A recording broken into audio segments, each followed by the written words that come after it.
But he'd pull it off, and a couple seconds later it would be back on again, and he would do the same thing all over again, and he'd be holding my arm, looking at me, laughing, because he just wants to see the fear, the fright on my face.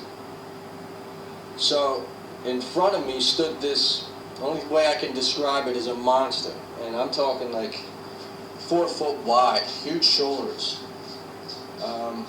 like Sully off of Monsters Inc. if you ever seen that.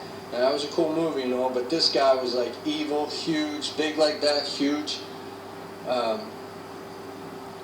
like knives, you know, huge claws, huge.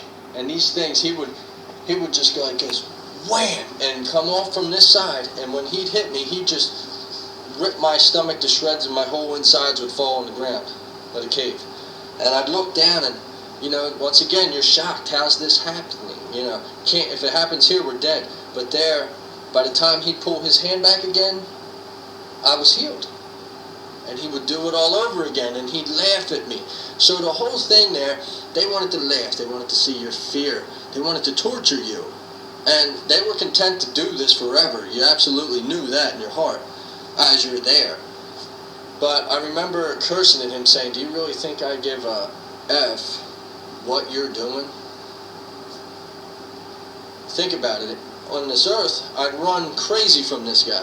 But there, he didn't even affect me. Because I couldn't feel my stomach being tore open. I couldn't feel my arm being ripped off. And even with the smells, and even with the screams, the panic, the chaos, constantly. The chaos for me was the separation from God. Knowing that I can pray all I want. I can't get my prayers up to Him. It's over. You know. It's like grabbing a rubber ball trying to throw it through the ceiling. It's not going to happen. You know, and I realized instantly that as long as you're living, as long as you're breathing and walking on this earth, I don't care if you're atheist, I don't care what you are, New Age and this and that, wake up, because as long as you're breathing, you have a shot to pray to Jesus, to drop to your knees, to ask God to come into your life, to save your life, and to turn your life over to God. And you can do that as long as you're breathing. Once you breathe your last breath, the dishes are done. Whatever you've accumulated to that point will be what happens. And a lot of people say, well, my God he's a loving God, and there is no hell, and He wouldn't put you in hell, and He wouldn't do this and that. Let me tell you something. That's all nice and everything, and you can keep that where you keep it. But hell is real. And you know who put yourself in hell? You.